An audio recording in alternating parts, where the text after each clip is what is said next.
క్రీస్తునందు సోదరి సహోదరులారా, ప్రభు అయిన యేసుక్రీస్తు నామములో హృదయపూర్వక వందనాలండి. ముందుగా ఇంత మంచి సమయాన్ని ఇచ్చిన తండ్రైన దేవునికి ప్రభు అయిన క్రీస్తు ద్వారా కృతజ్ఞతాస్తుతులు చెల్లిస్తున్నానండి. అందరూ బాగున్నారండి? వాక్యం చదువుకొని ప్రార్థన చేసుకున్న తర్వాత పాఠంలోకి వెళ్దామండి. మత్తయి గారు రాసిన సువార్త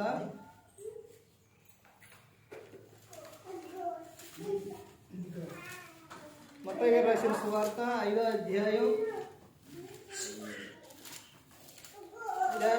17వ వచనం.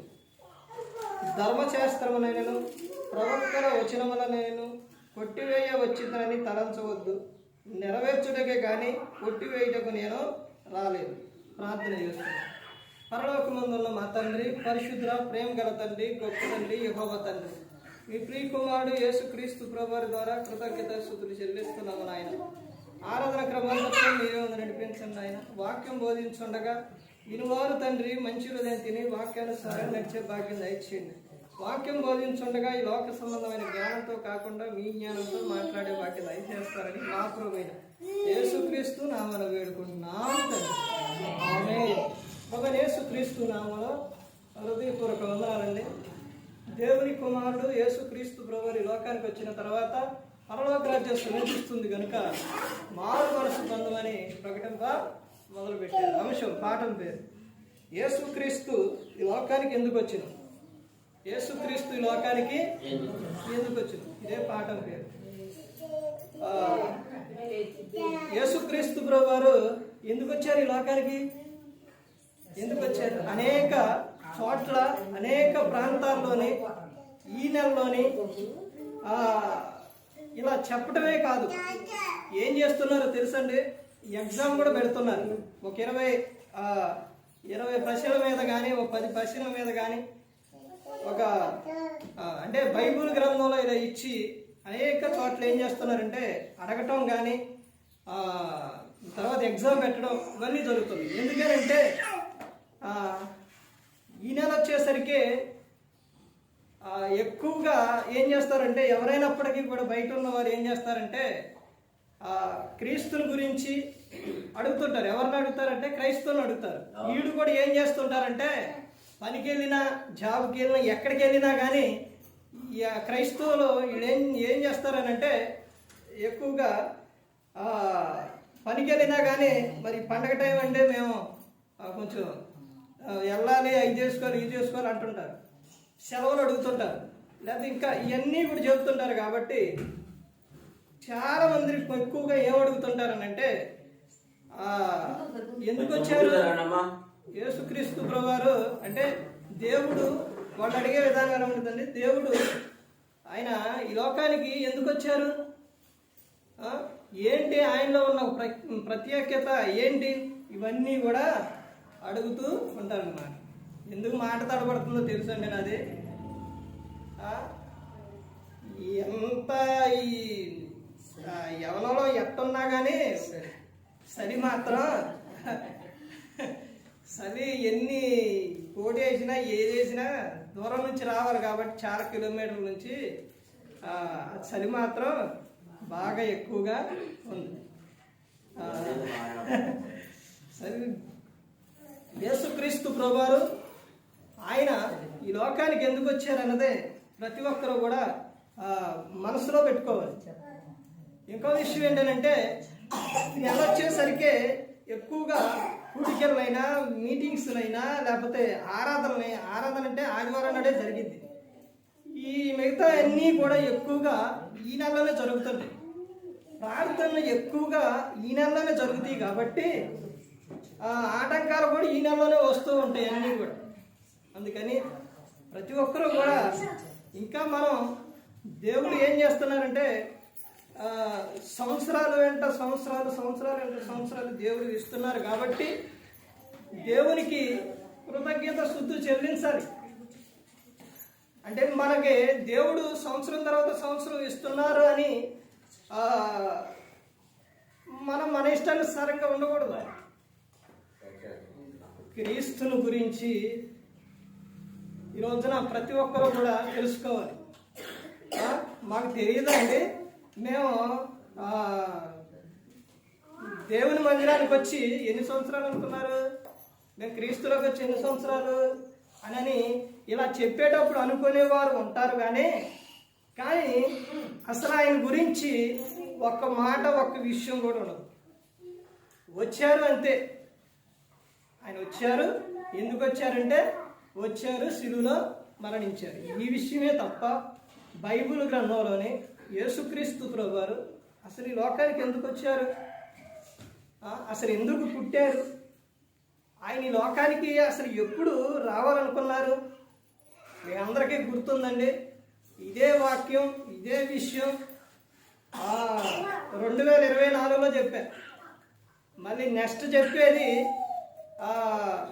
ఏ తారీఖు, ఇదే తారీఖులోని ఇప్పుడేమో 14 వచ్చింది, వచ్చే వారం.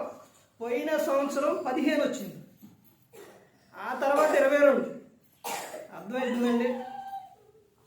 కానీ అప్పుడు ఇప్పుడు చెప్పిన విషయం ఇదే. కానీ ఎప్పుడైనప్పటికీ, ఎన్ని సంవత్సరాలు అయినప్పటికీ కూడా అప్పుడు చెప్పినా ఇప్పుడు చెప్పినా ఎన్ని సంవత్సరాలు అప్పటి నుంచి ఇప్పటి వరకు చెబుతున్నా కానీ ఇందులో వాక్యాలు ఎలా ఉంటాయి అని అంటే, మనం ప్రతిరోజు చదువుతున్నా చెబుతున్నా కొత్తగానే ఉంటుంది. 3700 మెసేజ్లు ఇందులో నుంచే నా వెళ్ళాయి. అయినప్పటికీ చెబుతూ ఉంటే ఇంకా ఎలా ఉంటుందని అంటే ఇంకా కొత్తగానే ఉంటుంది. కొత్త కొత్త విషయాలు తెలుస్తూ ఉంటాయి. ఎందుకనంటే అన్ని పుస్తకాల్లాగా ఈ పుస్తకం ఈ గ్రంథం కాదు. అర్థమైందండి. నువ్వు స్కూల్కి వెళ్ళిన చదువుకునే పుస్తకాలు ఒక క్లాస్ అయిపోయిన తర్వాత 7వ క్లాస్ అయిపోయి 8వ క్లాస్కి వెళ్తే మరలా 7వ క్లాస్ పుస్తకాలు చదువుతావా? చదువులు. పేపర్ ఈరోజు వచ్చిందంటే ఆ పేపర్ చదివి మరలా రేపు మరలా ఆ పేపర్ చదువుతావా? చదవరు. కానీ ఈ గ్రంథం అలా కాదండి. అవన్నీ మనుషులు రాసిచ్చినవి. కానీ అంటే ఇది మనుషులే రాశారు, కానీ ఇది ఆలోచన ఇచ్చి రాపించింది ఎవరు అంటే తండ్రి అయిన దేవుడు, పరిశుద్ధాత్మ దేవుని సహాయంతో రాపించాడు. ఈ మైకు లేకుండా ఇలా చెప్పాలంటే నేను చెప్పగలుగుతానే, కానీ వినాలంటే కష్టంగా ఉంటుంది. కానీ ఒకటి గమనించండి, సంఘం మీద మరి పోయిన సంవత్సరం కూడా ఇదే నెల మైకు ఆగిపోయింది. ఇప్పుడు అదే సంవత్సరం అదే నెల ఇప్పుడు లేదు. క్రిస్మస్ వచ్చే ముందు అప్పుడు తీశారు, గబగబా దాన్ని తీసుకొచ్చి ఆ రోజు క్రిస్మస్ ప్రార్థన ఆ రోజు పెట్టేటప్పుడే దాన్ని ఆ రోజు బిగించడం అయ్యింది. మళ్ళీ అదే టైంకి అయిపోతుంది, అర్థం అవ్వట్లేదు. దేవుని పనులు ఎప్పుడు కూడా అశ్రద్ధ చేయకూడదండి. అశ్రద్ధ చేస్తే ఏమవుతుందంటే దేవుని అది శాపం. తర్వాత ఇంకో విషయం ఏంటంటే దేవుని పని విషయం అశ్రద్ధ అయినా నిర్లక్ష్యమైనా మన పనులు ముందుకు సాగవు. అర్థమవుతుందండి. దేవుని పని ఎప్పుడూ కూడా ఆఫ్ చేయకూడదు. అది ఏదైనా ఒక వస్తువు ఏదైనా కానీ ఆగింది అని అంటే ఇది మన గృహాల్లోనైతే దాన్ని అలా ఉంచేస్తామా? అలా ఉంచుకోము. కానీ ఇక్కడ వారాలేమట వారాలు, నెలలేమటే నెల వెళ్తున్నా కానీ దాన్ని పట్టించుకోవట్లేదు. దేవుడు అన్నీ ఇస్తుండో మొత్తం సమస్తాన్ని మన కోసం ఇచ్చారు కదా. ఆయన పని విషయాల్లో, ఆయనకి ఇచ్చే విషయాల్లో నిర్లక్ష్యం చేస్తే ఎలాగండి? యేసుక్రీస్తు ప్రభువారు ఎందుకు వచ్చారు అని ఈ లోకంలో మనం తెలుసుకొని ఈ గ్రంథంలోనే రాపించిన విషయం ఏంటనంటే ఎందుకు వచ్చారనంటే, ఒకటి ధర్మశాస్త్రాన్ని నెరవేర్చుటకు యేసుక్రీస్తు ప్రభువారు వచ్చారు. ధర్మశాస్త్రాన్ని నెరవేర్చడం ఎవరి వల్ల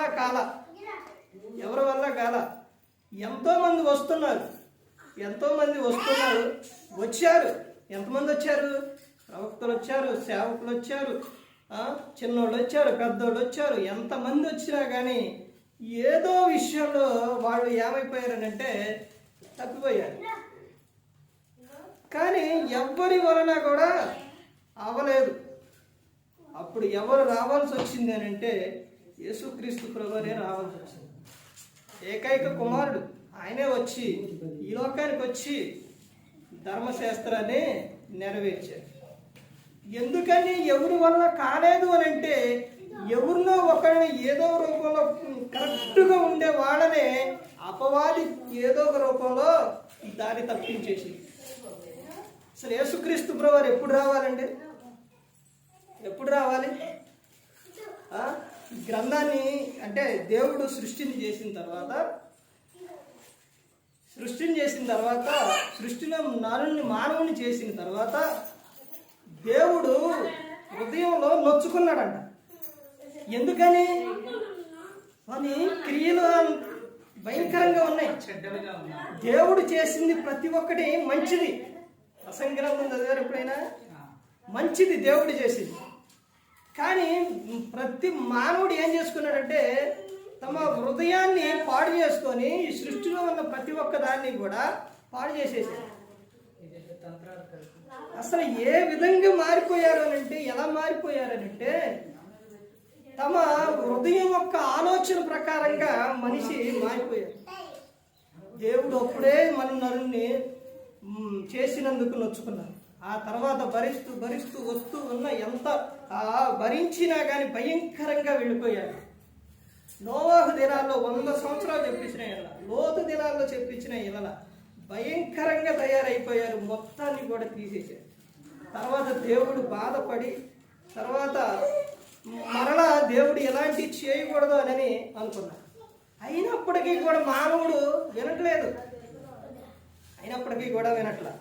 వినకపోయేసరికి ప్రవక్తలేంటి ఎంతమంది వచ్చినా కానీ వినకపోయేసరికి దేవుడు కొన్ని సంవత్సరాలు ఏం చేశారంటే భూమి మీద చెప్పే వారిని ఎవరిని ఉంచలేదు, ఇక పంపించలేదు. ఇక లేకపోయేసరికి మానవుని పరిస్థితి ఎలా మారిపోయింది అంటే చెప్పేవారు లేకపోతే ఏమైపోతారు? చెడిపోతారు. ఇది అందరికీ తెలుసు కదా. చెప్పేవారు ఉండాలి. పశువుని తోలుకెళ్ళినప్పుడు అవి వెళ్ళేటప్పుడు వాటిని మేపేటప్పుడు కానీ అక్కడ పశువుని తోలుకెళ్ళేటప్పుడు అక్కడ మనిషి కానీ ఆ కాపరి లేకపోతే ఏం చేస్తాయి? ఏడు పడితే అటు వెళ్ళిపోతాయి. అలాగే ఇంటి యజమానుడు లేకపోయినా, సంఘంలో సంఘ కాపరి లేకపోయినా అలాగే ఉంటుంది. సంఘంలోని విశ్వాసులు ఎలా ఉండాలన్నది చెప్పేది ఎవరు చెప్తారు? ఎవరు పడితే వాళ్ళు వచ్చి మీ జాగ్రత్తలు తీసుకొని మీరు ఇలా ఉండాలని చెప్పరు. ఎవరు చెప్తారు? దేవుడు పంపించిన వ్యక్తి, సేవకుడు, ఆయన చెబుతారు. ఎందుకనంటే మీ ఆత్మలను రక్షించేది, మీకోసం నిత్యం ప్రార్థన చేసేది. హెబ్రీయులకు రాసిన పత్రిక 13వ అధ్యాయంలో ఉంటుంది. అర్థమవుతుందండి? అని చెప్పినప్పుడు ఈరోజు చాలా మంది వినేవారిగా లేరు. ఇక్కడ ఎందుకు యేసుక్రీస్తు ప్రభువారు వచ్చారు? అంత ఆనందాన్ని, సంతోషాన్ని అవన్నీ వదిలేసుకొని ఎందుకు యేసుక్రీస్తు ప్రభువారు వచ్చారండి? ఒకటి ధర్మశాస్త్రాన్ని నెరవేర్చడానికి వచ్చారు యేసుక్రీస్తు ప్రభువారు. తర్వాత ఇంకా విషయం చూడండి, మత్తయి గారు రాసిన సువార్త ఇక్కడే చూడండి, 9వ అధ్యాయం 13వ వచనం చూడండి. అయితే నేను పాపులను పిలవవచ్చితిని గాని నీతిమంతులను పిలవరాలేదు. గనుక కనికరమనే కోరుచున్నాను గాని వారిని కోరను అని వాక్య భావం ఏమిటో మీరు వెళ్ళి నేర్చుకునుడని చెప్పాను. ఎందుకు వచ్చారు యేసుక్రీస్తు ప్రభువారు? ఎందుకు వచ్చారని చెబుతున్నారు? పాపులను పిలవవచ్చు. మనిషి పాపిగా ఎలా మారిపోతున్నాడు? మనకన్నీ ప్రతి ఒక్కటి అర్థం అవ్వాలి. మనిషి పాపిగా ఎలా మారుతున్నారు? అసలు ఎందుకు మారుతున్నారు మనిషి? నరకం ఎవరికి? అపవాదికి, వాని అనుచరులకు. మనిషికి నరకం చేయల దేవుడు. మనిషి ఎవరంటే దేవుని పోలిక, దేవుని స్వరూపం. అలా చేసిన ఆయన పోలికతోని ఆయన స్వరూపంతో చేసుకున్న ఆయన మనిషికి నరకాన్ని ఎందుకు ఇస్తారు? నరకంలోకి ఎందుకు పంపిస్తారు? కానీ మనిషి కొన్ని అసలు ఎంత జనం వెళ్ళిపోతున్నారంటే ఆ నరకానికి ఎందుకని వెళ్తున్నారు? చేసింది మనిషి కోసం కాదు కదా, మరి ఎందుకు వెళ్తున్నారు? ఒక దొంగ ఏమిటి వెళితే దొంగ అంటారు. మూవీ చూసేవాళ్ళు ఏమిటి వెళ్ళి నేను మూవీ చూడలేదండి, నేను వెళ్ళలేదు, ఆయనే వెళ్ళింది, ఆయన చూసిండంటే నమ్మరు. అర్థమవుతుందండి? అలాగే అపవాదిని వెంబడించే ప్రతి ఒక్కరూ కూడా ఎక్కడికి వెళ్ళిపోతున్నారంటే నరకానికి. శత్రువు ఎవరు? శత్రువు ఎవరు? ఎవరు శత్రువు?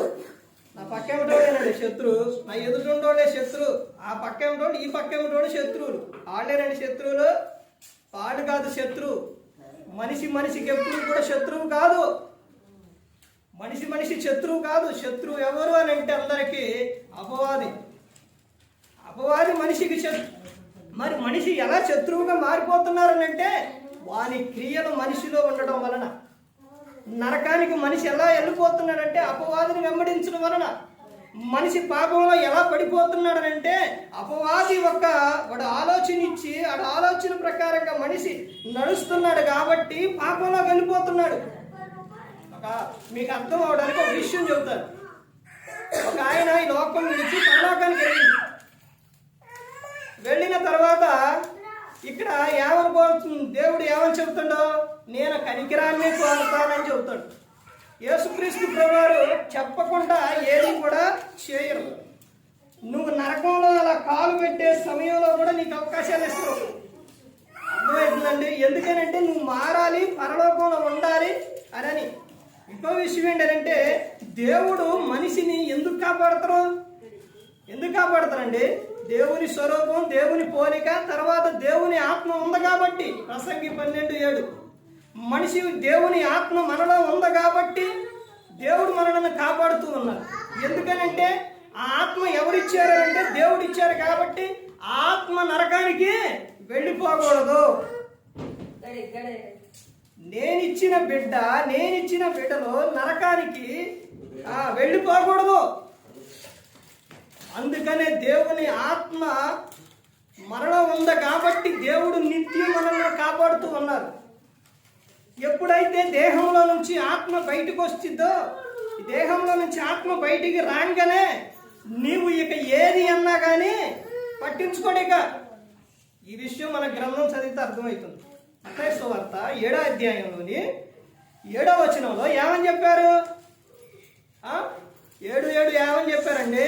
తగ్గనంటే మనకు కొన్ని కంఠస్థ వాక్యాలు రావాలి.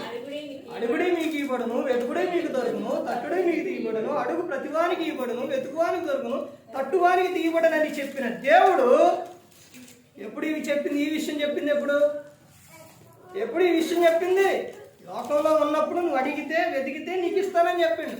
కింద వచ్చేసరికి పైన చెప్పిన దేవుడు ఆత్మ మనలో ఉన్నప్పుడు ఇస్తానన్న దేవుడు ఆత్మ బయటకు వచ్చిన తర్వాత చెబుతున్న విషయం చూడండి. 21వ వచనంలో ప్రభువాని పిలుచు ప్రతివాడు పరలోక రాజ్యానికి చేరడగానే ఆ తండ్రి చిత్త ప్రకారం చేయువాడే ప్రవేశించునని చెప్పి తర్వాత 22లోని ఏమని చెప్తున్నారు చదవండి. అప్పుడు నేను మిమ్మును ఎన్నడను ఎరగను అక్రమము చేయువారులారా. 22 చూడండి. ఆ దినమందు అనేకులు నన్ను చూచి, ఎక్కడంట? నన్ను చూచి. ఎక్కడ చూసేది? ఎక్కడండి? ఇక్కడ చూస్తారా? దేవుడు కనపడతారా? దేవుడు కనపడ్డా. మనిషి దేవుడు చూసేది ఎప్పుడంటే కల్లోనే. కల్లో కనపడ్డ అంటారు. కల్లో కానీ ఎక్కడా కనపడ్డ దేవుడు. అర్థమైందండి? దేవుడిని చూసేది ఎప్పుడు అని అంటే లోకం ఇచ్చిన తర్వాతే. అప్పుడు నన్ను చూచి దేహంలో నుంచి ఆత్మ బయటకు వచ్చిన తర్వాత అక్కడికి వెళ్ళిన తర్వాత చూసిన తర్వాత అప్పుడు చెప్తున్న విషయం చూడండి. అక్కడ ఏమని చెప్తున్నారు? చూచి ప్రభువా మేము నీ నామమున ప్రవశింపలేదా? నీ నామమున దెయ్యములను వెళ్ళగొట్టలేదా? నీ నామమున అనేకమైన అద్భుతములు చేయలేదా అని చెప్పుదు. అప్పుడు నేను మిమ్మల్ని ఎన్నడను ఎరుగును, అక్రమం చేయు వారులారా నా యొద్ద నుండి పోండని వారితో చెప్పు. అన్ని ముందే చెప్తున్నారా? యేసుక్రీస్తు ప్రభువారు ఈ లోకానికి వచ్చి అన్ని మానవుడికి ఏదైతే కావాలో ఈ లోకం విడిచిన తర్వాత జరిగే విషయం కానీ అన్ని ప్రతి ఒక్కటి ముందే చెప్తున్నారు. అన్నీ కూడా ఎప్పుడైతే దేహంలో నుంచి ఆత్మ బయటకు వచ్చిందో నువ్వు ప్రభువా అన్నా పట్టించుకోడు, ఇక ఏది అన్నా కానీ పట్టించుకోలేక. అర్థమైందండి? ఇప్పుడు రక్షకుడిగా ఉన్న ఆయన చెబుతూ ఉన్నప్పుడు నువ్వు వినాలి. శిక్షకుడుగా ఉన్నప్పుడు నువ్వు ఎన్ని కేకలు పెట్టినా ఆయన వినడేక. ప్రభా ప్రభా మేము దెయ్యాలు పట్టు, నేను ఆమెను ప్రవశించిన ప్రభా, మేము ఎన్ని చేసినాం ప్రభా అన్నా కానీ ఇక పట్టించుకోడు. అర్థమవుతుందండి? ఇక తీర్పే. అందుకని ప్రతి ఒక్కరు కూడా గమనించుకోవాలి. యేసుక్రీస్తు ప్రభువారు ఎందుకు ఈ లోకానికి వచ్చారనంటే పాపులను పిలవచ్చారు. పాపులను పిలవచ్చారు. ఎందుకు పాపులను పిలవచ్చారు? ఎందుకు నీతిమంతులుగా పిలవట్లేదు? ఆ నీతిమంతులు ఎవరు చెప్పాలి. ప్రతి ఒక్కరు కూడా ఎవరైతే శుద్ధ హృదయం కలిగి, ఎవరైతే క్రీస్తులో బాప్తిస్మం పొంది, ఎవరైతే ఆయన సంఘంలో చేర్చబడతారో వీళ్ళందరూ కూడా పరిశుద్ధులు. ఎవరైతే లోకంలో ఉన్నారో, ఎవరైతే లోకాశలతో ఉన్నారో వీళ్ళందరినీ ఎందుకు పిలుస్తున్నారనంటే ఒక పాపం తన పాపంలో మరణిస్తే యాడికి వెళ్ళిపోతారో? నరకానికి వెళ్ళిపోతారు. నువ్వు పాపంలో మరణించి ఆడికి వెళ్ళిన తర్వాత నువ్వు ఏదన్నా కానీ పట్టించుకోరు. అందుకని ఎన్నో సందర్భాలు యేసుక్రీస్తు ప్రభువారు చెప్పారు. ఏ సందర్భాలు చెప్పారు? ధనవంతుడు లాజరు చెప్పిన సందర్భం యేసుక్రీస్తు ప్రభువారు చెప్పారు. ధనవంతుడు తన ఇష్టానుసారంగా జీవించిండు అంటే ఇక్కడ గమనించవలసిన విషయం ఏంటంటే ధనవంతులు పరలోకానికి వెళ్ళరా? వెళతారు. అబ్రహాము గారు ధనవంతుడే. చాలా మంది ఉన్నారు ధనవంతుడు. కానీ ధనవంతుడు అయ్యుండి నీ ఇష్టానుసారంగా జీవిస్తే, లేకపోతే నువ్వు ఏ స్థితిలో ఉండి నీ ఇష్టానుసారంగా జీవిస్తే పరలోకానికి వెళ్ళరావు. ఇక్కడ ఎందుకు పాపులను పిలవచ్చారనంటే ఆ నరకం ఎలా ఉంటుందో తెలుసండి? ఎలా ఉంటుంది? మార్కు సువార్త 9వ అధ్యాయంలో ఉంటుంది. అగ్ని ఆరదు, పురుగు చావదు, భయంకరంగా ఉంటుంది. అంటే దానిలో ఉన్న అర్థం ఏంటి? అగ్ని ఆరదు, పురుగు చావదనంటే మనిషిని అందులో వేసిన తర్వాత చావడం అంటూ ఉండదు. ఆత్మ ఎప్పటికీ చనిపోదు. ఆత్మ ఎప్పటికీ చనిపోదు. ఇది గమనించాలి. ఎప్పుడైతే దేవుడు తల్లి గర్భంగా నిన్ను పిండంగా ఏర్పరిచిండో ఇక ఆ ఆత్మ అనేది చనిపోదు. ఇక చనిపోదు. అదేంటండి ఈ లోకంలో చనిపోతున్నారుగా అంటారు. ఇందా చెప్పాను రెఫరెన్స్. ఏం రెఫరెన్స్ అది? ప్రసంగి 12:7. అక్కడ ఏమని ఉంటుంది? మన్నైనది మరలా మట్టికి చేరును, ఆత్మ దాన్ని దయచేసిన దేవుని యొద్దకు వెళ్ళిపోయింది. ఎక్కడికి వెళ్ళింది? దేవుని యొద్దకు వెళ్ళిపోయింది ఆత్మ. ఇప్పుడు అక్కడ పాతాళపు తాళపు చెవులు ప్రకటన గ్రంథం 1వ అధ్యాయంలో ఉంటుంది. యేసుక్రీస్తు ప్రభువారు స్వాధీనంలో ఉంటుంది.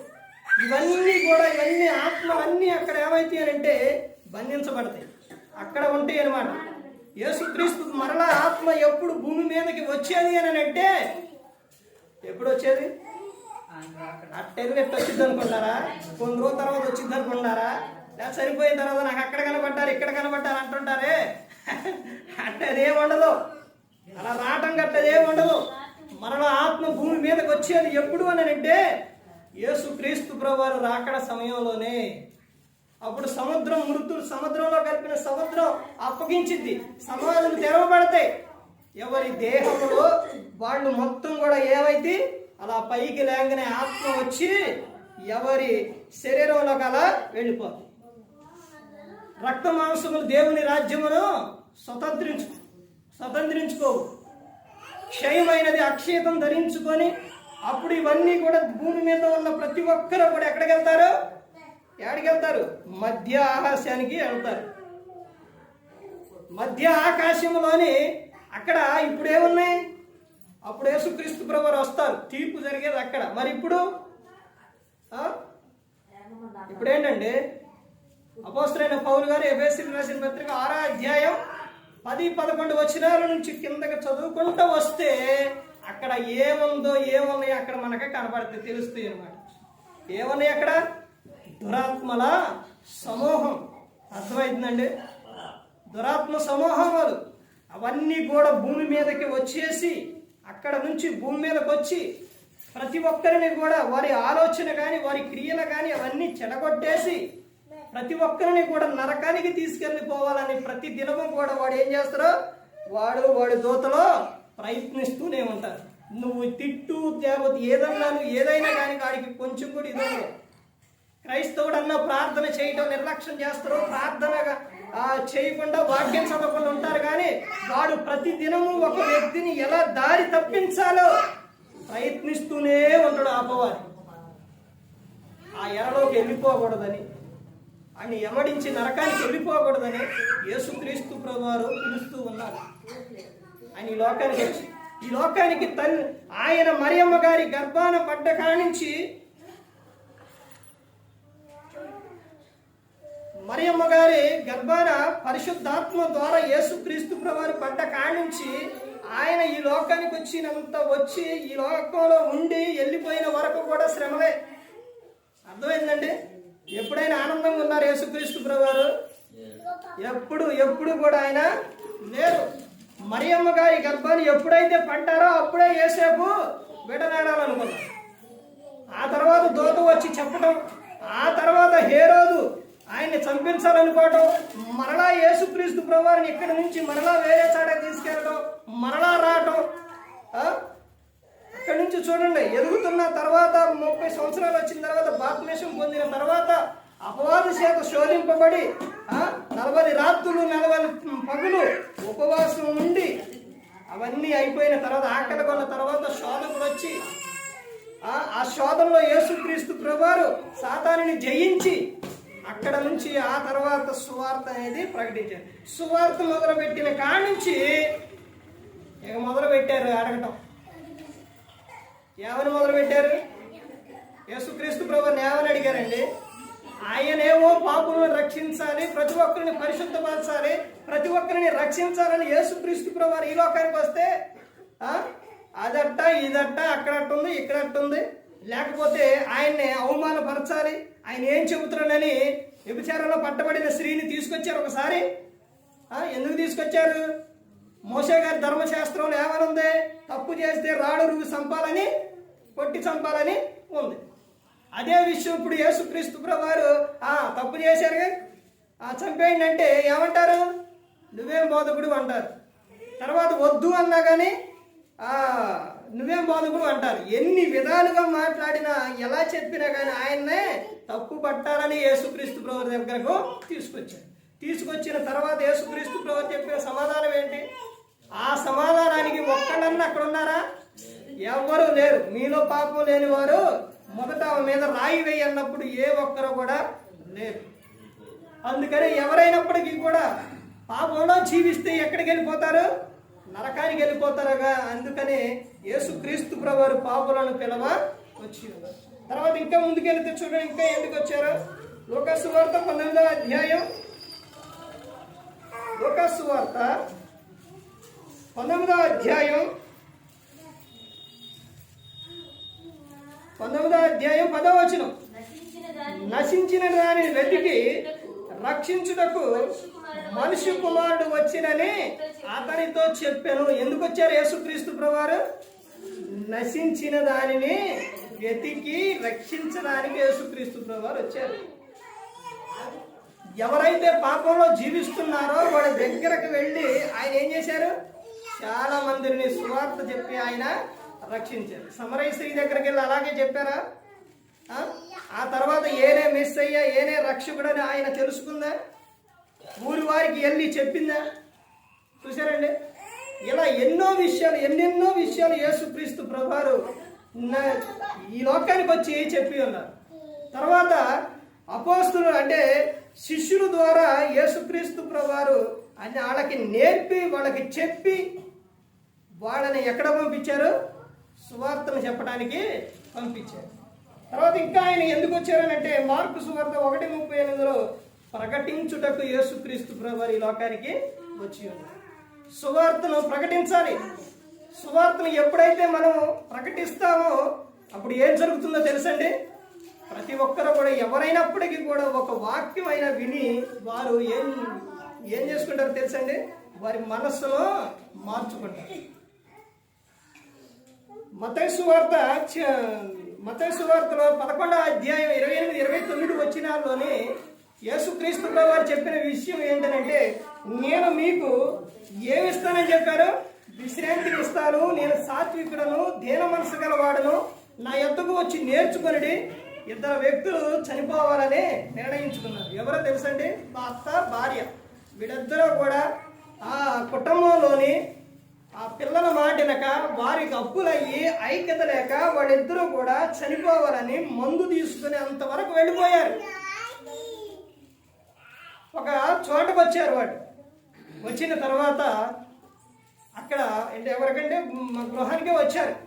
వచ్చిన తర్వాత అక్కడ ఇదే వాక్యం మత్తయి సువార్త 11, 28, 29 వచనాలు, ఆ వచనాలు తీసుకొని చెప్పేటప్పుడు యేసుక్రీస్తు ప్రభువారు మీకు ఏమిస్తారు?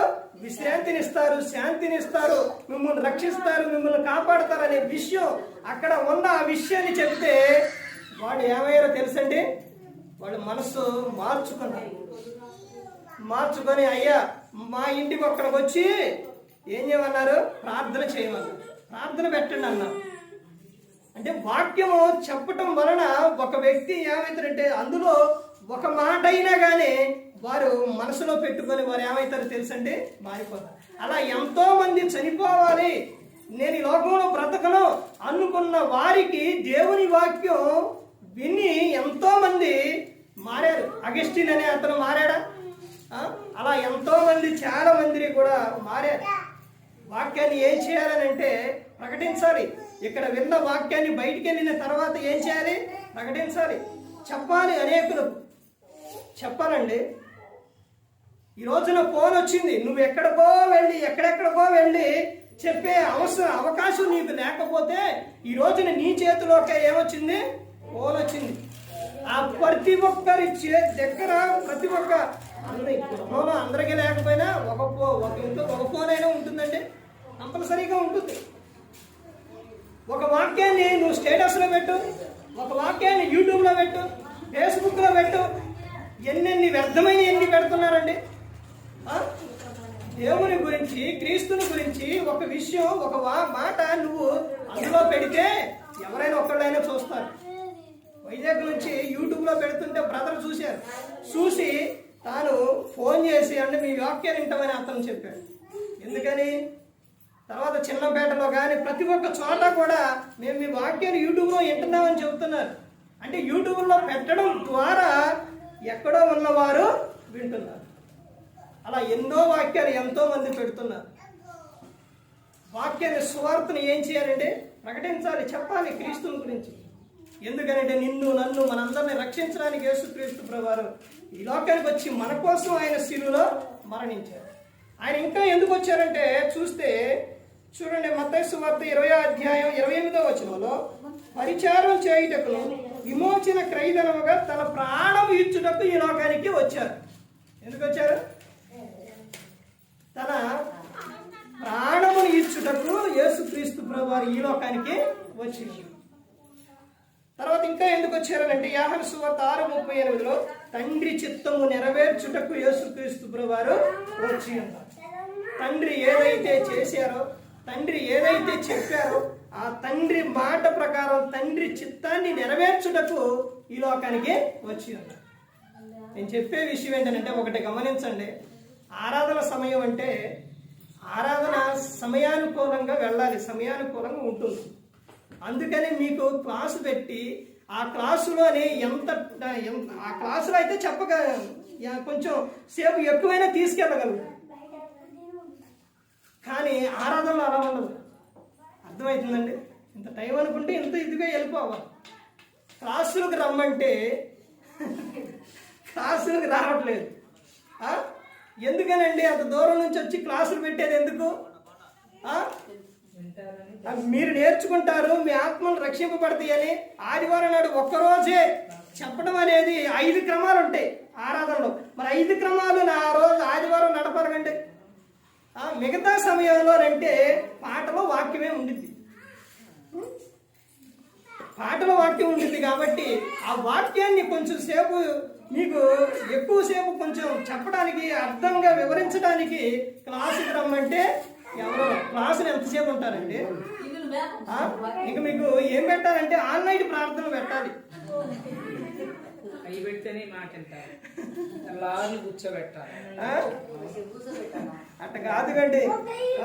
6 గంటల నుంచి 8 గంటలకి అయిపోతుంది కదా. 7 గంటలు పెట్టి 9 గంటలకు అయిపోతుంది కదా.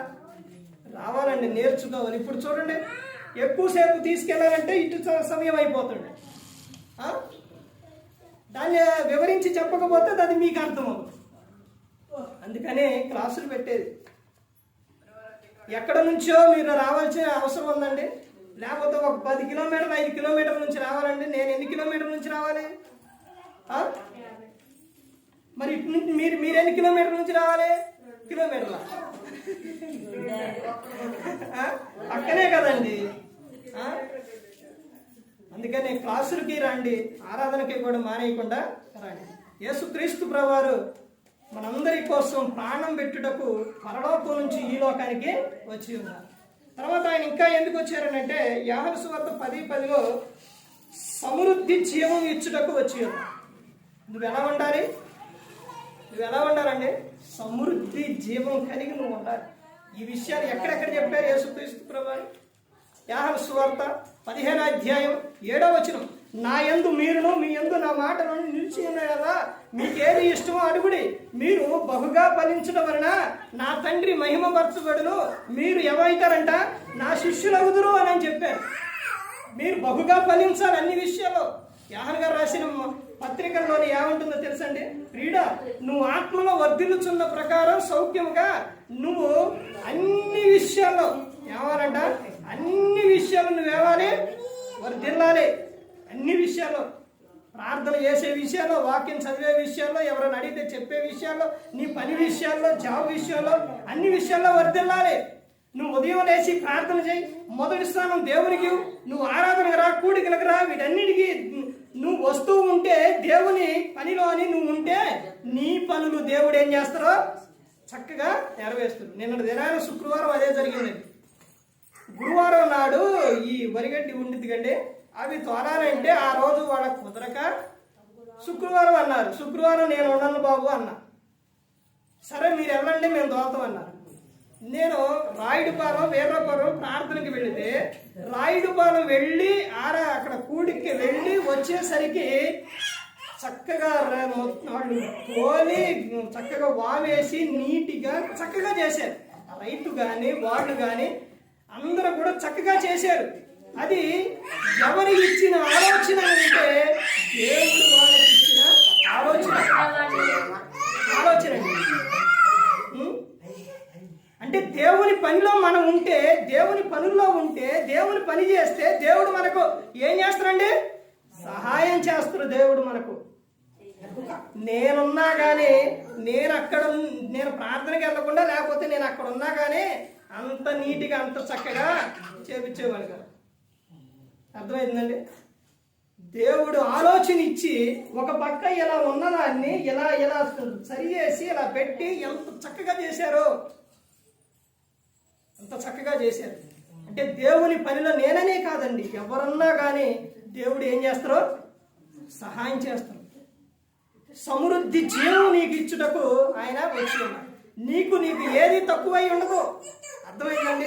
నీకు అన్ని విషయాల్లో సహాయం దేవుడు చేస్తాడు. తర్వాత చివరిగా చూస్తే యోహాను సువార్త 18:38లో సత్యమును గూర్చి సాక్ష్యం ఇచ్చుటకు యేసుక్రీస్తు ప్రభువారు ఈ లోకానికి వచ్చి ఉన్నారు. సత్యమును గూర్చి సాక్ష్యం ఇచ్చుటకు యేసుక్రీస్తు ప్రభువారు ఈ లోకానికి వచ్చి ఉన్నారు. ఇంకా 2 వారాలు, ఇంకా 2 విషయాలు గమనించండి. యేసుక్రీస్తు జన్మకు కారణాలు ఏంటో బైబిల్ గ్రంథంలో ఉన్నాయి, చదవండి. ప్రభు చిత్తం అయితే వచ్చే వారం ఆయన గురించి తెలుసుకుందాం. యేసుక్రీస్తు ప్రభువారి జన్మకు కారణాలు ఏంటి అని.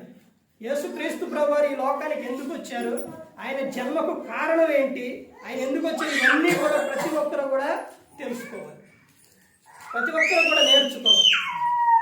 ప్రతి ఒక్కరు గమనించండి.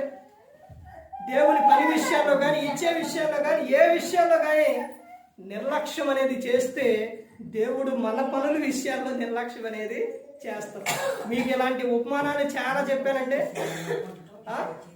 ఇందాక ఒక వ్యక్తి పరలోకం, ఈ లోకం విడిచి అక్కడికి వెళ్ళిండు, ఆ నరకంలోనికి తప్పిస్తారని నేను ఇందాక ఒక విషయం చెప్పానండి. చెప్పి వేరే దాంట్లో మనం వెళ్ళిపోయాం. ఆ విషయం ఏంటంటే, అక్కడికి వెళ్ళిన తర్వాత మీకు అర్థం అవడానికి ఈ విషయం చెబుతున్నాను. దేవదూతలు ఏం చేశాయంటే ఆఫ్ చేశారన్నమాట. ఆఫ్ చేసిన తర్వాత పోయినసారి చెప్పారు, అయితే ఎన్నోసార్లు మందిరానికి రావాలి పిలిస్తే రాకుండా వాయిదాలు పెట్టారు. తర్వాత అక్కడ కూడా గ్రంథంలో పేరు చూస్తే లేదు. ఎవరు రాస్తారనంటే, ఎవరు రాస్తారయ్యా ప్రభువే రాస్తారంటే ఆయన పిలిచారు. ఆయన ఏంటి నా కుమారుడు అని అనుకుంటా వచ్చారు. వచ్చిన తర్వాత గ్రంథంలో నా పేరు ఎందుకు రాయలేదు అని అడిగిన తర్వాత యేసుక్రీస్తు ప్రభువు ఏమన్నాడంటే, నీ పేరు చాలాసార్లు రాద్దాం అనుకున్నాను కానీ మర్చిపోయినా కుదరలేదన్న. ఇప్పుడు పరిస్థితి ఏంటి? గ్రంథంలో పేరు లేకపోతే, జీవ గ్రంథంలో పేరు లేకపోతే మరలా భూలోకానికి వస్తారా? రాడిక ఎక్కడికి? గ్రంథంలో పేరు లేకపోతే నరకానికే. ఇక ఇంకొక వ్యక్తి అలాగే వెళ్ళిపోయిన తర్వాత అవకాశాలు ఇచ్చిండు దేవుడు. ఇచ్చింది 2 అవకాశాలు ఇచ్చిండట. అంటే దేవుడు అంటే అక్కడ మొత్తం చూసుకునేది ఎవరనంటే దేవదూతలు. ఈ దూతలో ఏం చేశాడంటే, బాబు నీకు 2 అవకాశాలు ఉన్నాయి చూడు అని ఈ విషయం చెప్పి మనం ముగించుకుందామండి. అక్కడ 2 అవకాశాలు ఏంటనంటే, ఇదిగో ఒకటి నీకు పరలోకం చూపిస్తాం, నరకం చూపిస్తాం. మీకు అర్థం అవడానికి చెబుతున్నాను. ఏది కావాలో నువ్వు కోరుకోనంట అన్నారంట. అన్న తర్వాత పరలోకం ఏదో ఒకసారి పరలోకం చూపి అంటే, పరలోకం ఎలా తీయంగానే అక్కడ నిత్యం కూడా ఏం జరుగుతుంది? పరిశుద్ధుడు పరిశుద్ధుడు పరిశుద్ధుడు అని గాన ప్రతిగానాలు అక్కడ చేస్తూ ఉన్నారు. అమ్మ ఇక్కడ ఇదే కోలా, అక్కడ అదే ప్రార్థన ప్రార్థన ప్రార్థన ఆరాధన కూడా అక్కడ అదే. ఏంటి ఇక్కడ కూడా ఇదేనా? నా వల్ల కాదు. అక్కడేదో కష్టం బలవంతంగా మా అమ్మ మా నాన్న ఆడి వెళ్ళమంటే, లేకపోతే అయ్యగారు పిలిచి ఎట్లా అప్పుడప్పుడు పోయింది. కానీ ఇక్కడ మాత్రం అయితే నా వల్ల ఇక్కడ కాదనమాట. ఏది ఒకసారి నరకం చూపి అన్నట్టు. నరకం ఇలా తెరవంగానే అసలు మామూలుగా లేదనమాట. ఇక డ్యాన్సులు, విందులు, వినోదాలు, సినిమా పాటలు, డ్యాన్సులు వేసేవాళ్ళు, తాగేవాళ్ళు, అబ్బబ్బబ్బబ్బా. ఇదేంట బయట అంటారు ఏంటంటే క్లబ్ పబ్ అంటారు కదా, అంటే అది అలా ఉందంట. అంత ఆనందంగా నరకంలో ఉందన్నమాట. ఉండేసరికి ఆహా నరకంలో భలేగా ఉంది, ఇక్కడే బాగుందిగా అని అనుకొని అతను ఏమన్నాడంటే, నేను నరకానికే వెళ్తానన్నాడు. నాయన ఒక్కసారి ఆలోచించు, ఒక్కసారిగా అందులోకి పోతే మరలా బయటికి రావు, ఒకసారి ఆలోచించుంటే ఏం మరలా అసలు ఆలోచించే పనే లేదు, నేను నరకానికే వెళ్తాను. ఆ దోత ఏం చేసిందంటే గిర్ర తిప్పి అందులో పడేసింది. పడేసేసరికి వెళుతూ ఉంటే కాలిపోతుంది. ఆ మంట తట్టుకునే వాళ్ళు అప్ప అని అరుతుంది. అక్కడికి వెళ్ళిన తర్వాత ఆ నరకంలో కాలిపోతా కేకలు పెడతా ఉంటే ఆయనకి ఈ దోత కనబడితే అడగాలని కోపంతో పడుతుంది. దోత నన్ను ఎంత పని చేసింది, నన్ను ఎంతో మోసం చేసింది అడగాలని అనుకున్నాడు. అనుకున్న తర్వాత ఆ నరకంలో నరక దోత అటు ఇటు తిరుగుతుంటే, అమ్మ ఒకసారి రా అని మీరు పైన చూపించినప్పుడు ఏమో ఇక్కడేమో డ్యాన్స్లు వేస్తున్నారు, ఆనందంగా ఉంది, సంతోషంగా ఉంది. మరి ఇప్పుడు ఏంటమ్మా లోపలికి వచ్చిన తర్వాత మండిపోతుంది, కాలిపోతుంది అని అంటే, ఆ దూత ఉందంట, అరే విర్రాడా నరకాన్ని నరకంలాగా చూపిస్తే నువ్వు వస్తావా, అందుకనే అట్లా చూపించును అని చెప్పిందండి. అర్థమైందంటే ఈ లోకంలోనే అపవాది చూపించి అలాగే ఉంటాయి. ఆ క్షణంలోనే ఆనందం, సంతోషం అవన్నీ కూడా అలాగే చూపిస్తాయి. అలాగే చూపిస్తున్నాడు, అలాగే ఉంటుంది. వాటి కన్నా లోనయ్యి వాటి విషయాల్లో పడిపోతే అక్కడ నరకంలో ఎలాగైతే కేకలు పెట్టి అరుస్తుందో అదే విధంగా ఉంటుంది. అర్థమైందండి? ఆడు చూపించేది అప్పటికప్పుడు చూపించే ఎలా ఉంటుందంటే, అబ్బా ఇది చూస్తే బాగుండు, ఇది చేస్తే బాగుండు అనిపించింది. ఆ తర్వాత బహు భయంకరంగా ఉంటుంది. అందుకని గమనించుకోవాలంటే ఏ ఒక్కరు కూడా నరకానికి వెళ్ళిపోకూడదనే అన్ని ముందే ఈ లోకానికి వచ్చి యేసుక్రీస్తు ప్రభువారు చెప్పి ఉన్నారు. మరి ఈ విధంగా నిలబెట్టి మాట్లాడించిన తండ్రి దేవునికి కృతజ్ఞతాస్తుతులు చెల్లిస్తూ, ఇంతవరకు శ్రద్ధగా ఉన్న మీకు ప్రభు పేట నా హృదయపూర్వక వందనాలు చెల్లిస్తూ ఈ మాటలు ముగిస్తున్నా. అందరికీ వందనాలు.